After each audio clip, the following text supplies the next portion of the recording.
ಆತ್ಮೀಯ ಪೌರಕಾರ್ಮಿಕ ಸೈನಿಕರೇ, ತಡ ಆಗಿದೆ, ನಿಮಗೆ ಊಟ ಟೈಮ್ ಆಗಿದೆ. ಬೆಳಿಗ್ಗೆಯಿಂದ 5 ಗಂಟೆ 6 ಗಂಟೆಯಿಂದ ನೀವು ತುಂಬ ಕಷ್ಟಪಟ್ಟು ಕೆಲಸ ಮಾಡ್ಕೊಂಡು ಇವತ್ತು ಬಂದಿದ್ದೀರಿ. ನಿಮಗೆ ಕಾಲಹರಣ ಮಾಡಲಿಕ್ಕೆ ನನಗೆ ಇಷ್ಟ ಇಲ್ಲ. ಆದರೂ ಕೂಡ ಒಂದೆರಡು ಮಾತನ್ನು ನಾನು ಮಾತಾಡಲೇಬೇಕಾಗಿದೆ. ಒಂದು 5 ರಿಂದ 10 ನಿಮಿಷ ಸಮಯ ಕೊಡಬೇಕು ಅಂತ ನಿಮ್ಮನ್ನು ಬೇಡ್ಕೊತಾ ಇದ್ದೀನಿ. ಹಾಗೆಯೇ ನಮ್ಮ ಮಾಧ್ಯಮ ಮಿತ್ರರಿಗೂ ಕೂಡ ಭಾಳ ತುಂಬ ಹೊತ್ತಿಂದ ಕಾಯಿಸಿದ್ದೀನಿ, ಕ್ಷಮೆ ಇರಲಿ. ಎಲ್ರಿಗೂ ಕೂಡ ಧನ್ಯವಾದ. ಮತ್ತು ವೇದಿಕೆ ಮೇಲೆ ಇರುವಂತಹ ನಮ್ಮ ಕರವೇ ಸಿಂಹ ಸೈನ್ಯದ ಕಟ್ಟಾಳುಗಳಿಗೆ ತಲೆಬಾಗಿ ಅವರಿಗೆ ನಮನಗಳನ್ನು ಹೇಳಲಿಕ್ಕೆ ಬಯಸ್ತೇನೆ. ಆದ್ಮೇಲೆ ಇವತ್ತು ನಾವೊಂದು ಈ ಕಾರ್ಯಕ್ರಮವನ್ನು ಏನಕ್ಕೆ ಮಾಡ್ತಾ ಇದ್ದೀವಿ ಅನ್ನೋದು ನೀವು ತಿಳ್ಕೋಬೇಕಾಗಿದೆ. ಕರವೇ ಸಿಂಹ ಸೈನ್ಯ ಸಂಘಟನೆ ಏನಕ್ಕೆ ಹುಟ್ಟಿದೆ ಅನ್ನೋದು ಕೂಡ ತಿಳ್ಕೋಬೇಕಾಗಿದೆ. ಕರವೇ ಸಿಂಹ ಸೈನ್ಯದ ನಡೆ ಇವತ್ತು ಅನೇಕ ವಿಚಾರಗಳಲ್ಲಿ ವಿಧವಾದಂತಹ ಒಂದು ಭ್ರಷ್ಟಾಚಾರವನ್ನು ಮುಕ್ತ ಮಾಡುವಂತಹ ಮನಸ್ಥಿತಿಯಿಂದ ಕಟ್ಟಿದಂಥ ಈ ಸಂಘಟನೆ. ಇವತ್ತಿನ ವ್ಯವಸ್ಥೆ ತಮಗೆಲ್ರಿಗೂ ಗೊತ್ತಿರ್ಬೋದು. ತಾವು ಏನೇ ದುಡಿದ್ರೂ ಕೂಡ, ನೀವು ಕೂಡ ಕಾರ್ಮಿಕರು, ನೀವು ಇಲ್ಲಿಷ್ಟು ಕಷ್ಟಪಟ್ಟು ದುಡಿದ್ರು ನಿಮ್ಗೆ 18,000ನೋ 20,000ನೋ 30,000ನೋ ಸರ್ಕಾರ ಸಂಬಳ ಕೊಟ್ಟರು, ನೀವು ಕಟ್ಟಿದ ದುಡ್ಡನ್ನು ಬೇರೆ ನೀವೇನೋ ಮನೆ ದಿನಸಿನೋ ಇನ್ನೊಂದೋ ಮತ್ತೊಂದೋ ತಗೋಬೇಕಾದ್ರೆ ಅದ್ರ ಮೇಲೆ ಎಲ್ಲ ತೆರಿಗೆ, ನಿಮ್ಗೇನೋ ತೆರಿಗೆ ನೀವು ಕಟ್ತಾ ಇದ್ದೀರಿ. ಆ ದುಡ್ಡೆಲ್ಲ ಮತ್ತೆ ಸರ್ಕಾರನೇ ರಿಟರ್ನ್ ತಗೊಂಡ್ಬಿಡ್ತಾ ಇದೆ. ನೀವೇನಾದ್ರೂ ಉಳಿಸಿಕ್ಕಿದ್ದೀನಿ, ನಾನು ಒಂದು 5-10 ಲಕ್ಷ ನಾನು ಬ್ಯಾಂಕಲ್ಲಿ ಡೆಪಾಸಿಟ್ ಮಾಡಿದ್ದೀನಿ, ಒಂದು ಸೈಟ್ ತಗೊಂಡಿದ್ದೀನಿ ಅಂತ ಇರೋರು ಯಾರಾದ್ರೂ ಇದ್ರೆ ಕೈ ಎದ್ದು ಬಿಡ್ರಿ.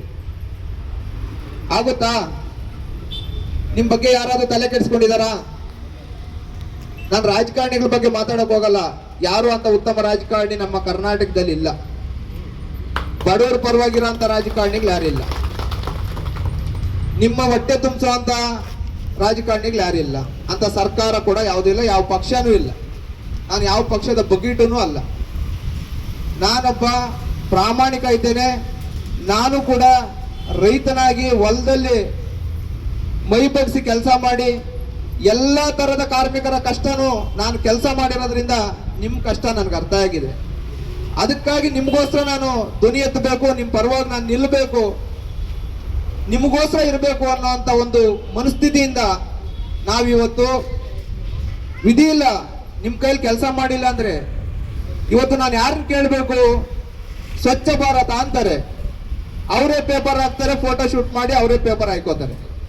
ಇನ್ನೊಂದು ಕಡೆ ನಾನು ನಿಮ್ಮ ಪರವಾಗಿದ್ದೀನಿ, ನಾನೊಬ್ಬ ಕನ್ನಡಿಗ ಅಂತಾರೆ, ಚುನಾವಣೆ ಸಂದರ್ಭದಲ್ಲಿ ಕನ್ನಡ ಶಾಲು ಹಾಕೊಂತಾರೆ, ಚುನಾವಣೆ ಗೆದ್ದಿದ ತಕ್ಷಣ ಎತ್ ಮೂಲಕ್ಕೆ ಬಿಸಾಕ್ತಾರೆ. ನಾನು ಕಾರ್ಮಿಕರ ಪರವಾಗಿದ್ದೀನಿ ಅಂತಾರೆ, ಕಾರ್ಮಿಕರ ಅಳಲನ್ನು ಯಾರು ಕೇಳೋಂಥವ್ರಿಲ್ಲ, ಕಾರ್ಮಿಕರ ಕಷ್ಟ ಕೇಳುವಂಥವ್ರು ಯಾರು ಇಲ್ಲ. ಯಾವ ಪಕ್ಷ ಆದ್ರೂ ಇದೆಯಾ? ಯಾರಾದ್ರೂ ಪಾಸ್ ಆಗಿರ್ಲಿ, ಕಾರ್ಮಿಕರಿಗೆ ಯಾರಾದ್ರೂ ಪಾಸ್ ಇದ್ದಾರಾ? ನೀವು ದುಡಿದ್ರೆ ಮಾತ್ರ ನಿಮ್ಮ ಹೊಟ್ಟೆ ತುಂಬುತ್ತೆ, ನೀವು ದುಡಿದ್ರೆ ಮಾತ್ರ ನಿಮ್ಮ ಜೀವನ ನಡೆಯುತ್ತೆ, ನೀವು ದುಡಿದ್ರೆ ಮಾತ್ರ ನಿಮ್ಮ ಮಕ್ಕಳು ಓದ್ತಾರೆ, ನೀವು ದುಡಿದ್ರೆ ಮಾತ್ರನೇ ನಿಮ್ಗೆ ಸರ್ಕಾರಿ ಸವಲತ್ತು. ಅಂದ್ರೆ ಕಡೆ ಪಕ್ಷ ಇವತ್ತು ಕಾರ್ಮಿಕನಿಗೂ ಕೂಡ ಸರ್ಕಾರಿ ಆಸ್ಪತ್ರೆಯಲ್ಲಿ ಉತ್ತಮವಾದಂತ ಚಿಕಿತ್ಸೆ ಇಲ್ಲ. ನಿಮ್ಗೂ ಹುಷಾರಿಲ್ಲ ಅಂದ್ರೆ ನಿಮ್ಗೂ 5 ಲಕ್ಷ 10 ಲಕ್ಷ ಹಾಕ್ತಾರೆ. ಎಲ್ಲಿಂದ ತಗೊಂಬತ್ತೀರಿ? ಯಾರು ನಿಮ್ ಬಗ್ಗೆ ಕೇಳೋಂಥವ್ರು? ನಿಮ್ಮ ಹತ್ರ ಓಟ್ ತಗೊಂಡವ್ರು ಯಾರಾದ್ರೂ ಬಂದು ನಿನ್ಗೆ ಹುಷಾರಿಲ್ಲ ಬಾರೋ, ನಾನೊಂದು 20 ಲಕ್ಷ 30 ಲಕ್ಷ ಆದ್ರೂ ನಾನು ತೋರಿಸ್ತೀನಿ ಅಂತ ಹೇಳೋರು ಯಾರನ್ನ ಇದಾರ? ಸಾಯಂಕಾಲ ಅವ್ರಿಗೇನೋ ಕೆಲಸ ಬೇಕಾದ್ರೆ ಒಂದು ಸಾರಾಯಿ ಪ್ಯಾಕೆಟ್ 500 ರೂಪಾಯಿ ಕಾಸು ಕೊಡಕ್ ಮಾತ್ರ ಬರ್ತಾರೆ ಚುನಾವಣೆಗೆಲ್ಲವರು. ಅದಾದ್ಮೇಲೆ ನಿಮ್ಮನ್ನ ಯಾರಾದ್ರೂ ನಾನು ಇದ್ದೀನಿ ನಿಮ್ಮ ಪರವಾಗಿ ಅಂತ ಹೇಳೋರಿದ್ರೆ ಹೇಳಿ, ಅವ್ರ ಕಾಲ್ ತೊಳೆದು ಆ ಪಾದದ ನೀರನ್ನ ನಾನು ತಲೆ ಮೇಲೆ ಹಾಕೊಂಡ್ಬಿಡ್ತೀನಿ. ಅಂತವ್ರೇನಾದ್ರೂ ಇದ್ರೆ ಅಂತವ್ರನ್ನ ಸಮಾಜಕ್ಕೂ ತೋರ್ಸೋಣ ಉತ್ತಮ ನಾಯಕ ಅಂತ.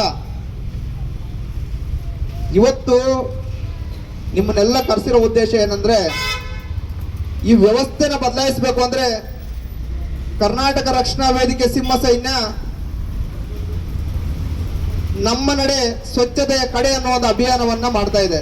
ಇವತ್ತಿಗೆ 19 ದಿನ ಸಂಪೂರ್ಣ ಮುಗಿಸ್ಕೊಂಡು ಹೋಗ್ತಾ ಇದೆ.